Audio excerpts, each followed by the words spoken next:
So today we're starting off the day at the Asus ProArt booth.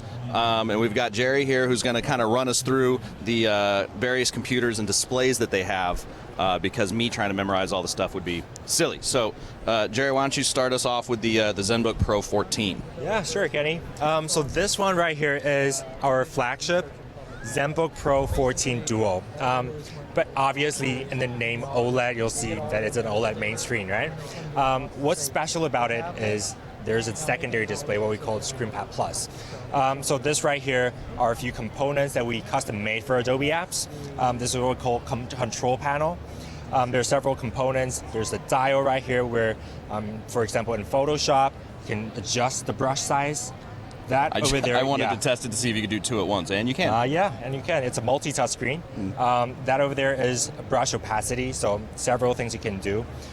Here's a slider where when you're adjusting like parameters from 0 to 100%, that will be super useful because you can get all the way up, right? And this one is a scroll wheel when you adjust like minute details. That will be super useful, along with some buttons. And these are all customizable through our app called ProArt Creator Hub.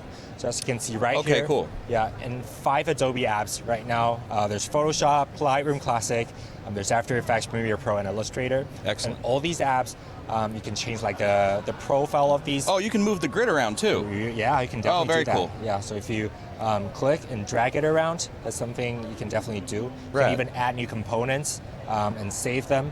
The next time you open that app, it saves automatically and it comes onto the secondary screen. Perfect. So, yeah, that's something that's super perfect that we custom made for Adobe apps. Yeah, that's great because a lot of people, myself included, will use like the Stream Deck or whatever. So that's kind of a nice little built-in replacement for that. Yeah, exactly. And this, as a secondary display, it works as well as any other external displays, right? So say, for example, you're working on PowerPoint and you need some like online references, right? You can very easily just put your web browser, for example, down here. And I can designate another, say, file folder onto the other position. It's nice that it highlights where it's going to go to, just so you don't get confused. Exactly, right? So when you're working on the main screen, you still have like real estate underneath to have, pull up files that you want to drag into the main screen. Like, simply just check for references. Totally. And so one thing I will also note and appreciate, not glossy, the main screen that you're probably going to be touching a lot. Exactly, right. So this is about the 3rd generation already. We've tried to improve every year. So we also made sure that we put the matte screen on here. So the matte coating really helps reduce the reflection, right? Right. Because it's upward facing. We also lift up the secondary screen a little bit. So if you can see the mechanism over here on the side. Oh, wow. I thought this tilted out. Exactly. But no, it moves with the screen. That's pretty cool. Exactly. So when you open up the screen, it basically lifts up the screen for better view experience as well, right? So you don't have to bend down because your neck hurts a lot, right? Yeah, and then obviously your mouse right there. Yeah. And pen touch capacitive, or whatever that phrase is. Yeah, so that stylus comes included, bundled with the product over here, the Zenbook Pro Duo. Cool. And what's in that? We got Core i9 12900H, exactly. Right on. So it goes all the way 3050 up to, Ti. Yeah, i9 and 3050 Ti graphics. 4 gigs of RAM. DDR6, but can it go higher than 4? Yeah, definitely. I believe it's supposed to say 64. Oh, 64. RAM, but I believe I need 32 on this one. Wait. Sorry, no. So that was GPU. Yeah. We both confused each other there. Yeah, the GPU goes up to 4, but it doesn't go. So maybe not a video editing workstation, more like. Not totally. exactly. We do have other configuration with like 15-inch that used to go up to 3080, but also with like 3260 gigs of RAM. Cool.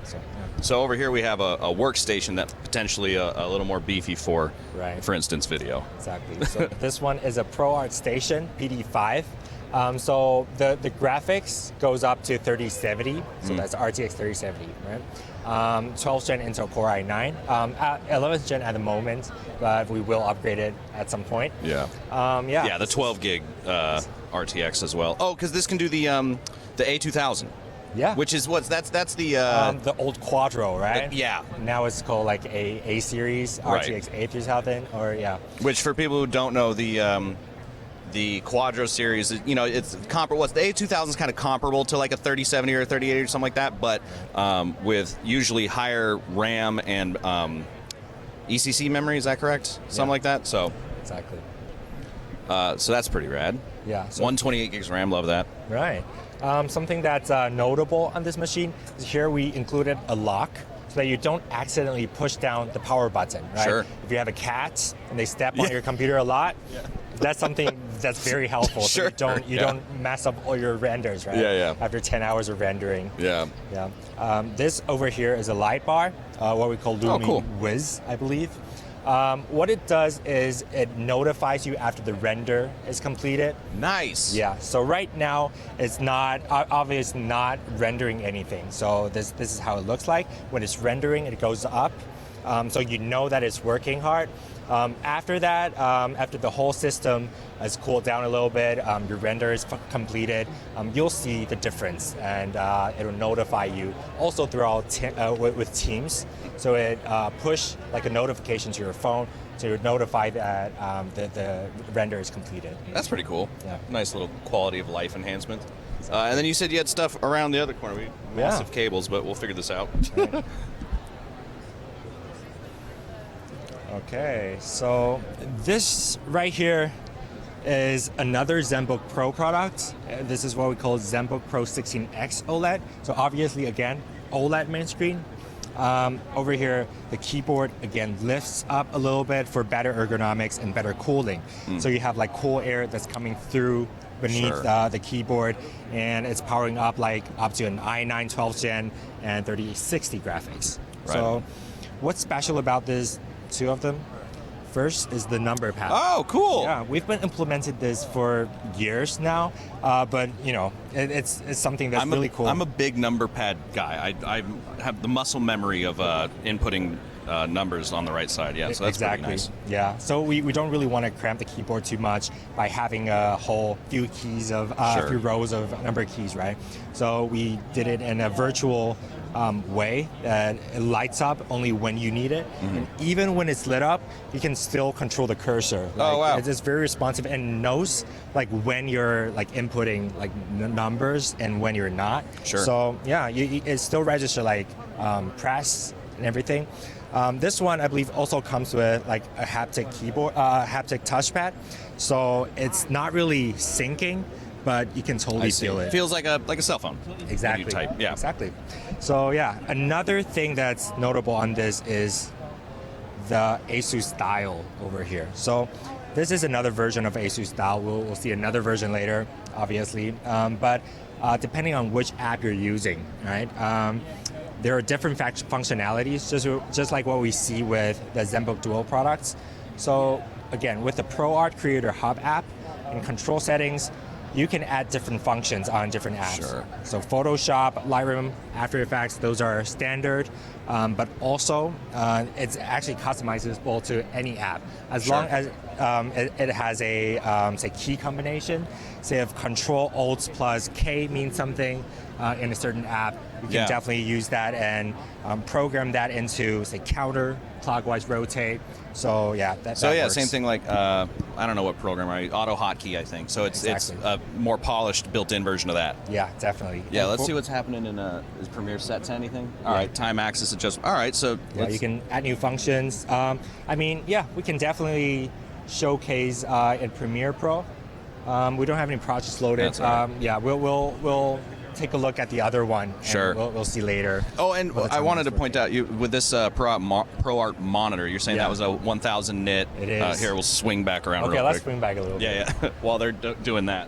What's the color space coverage? What do we got? 98% of P3, 99.5 RGB, and sRGB 709, 100%. So decent, great like web grading monitor, like maybe like television reference or something like that. Yeah, exactly. Right on.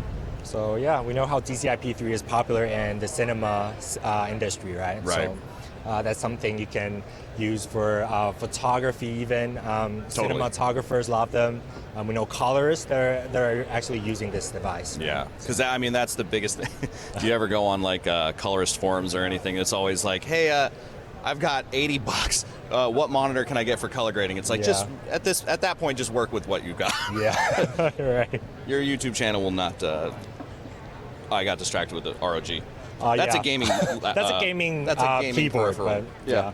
All right, so let's take a last look at that. The computer with the Premiere on it, and we'll talk to Puget Systems later. Yeah. We can actually go this way. Okay. So very similar to what we just saw. This one is our highest end laptop actually for creators.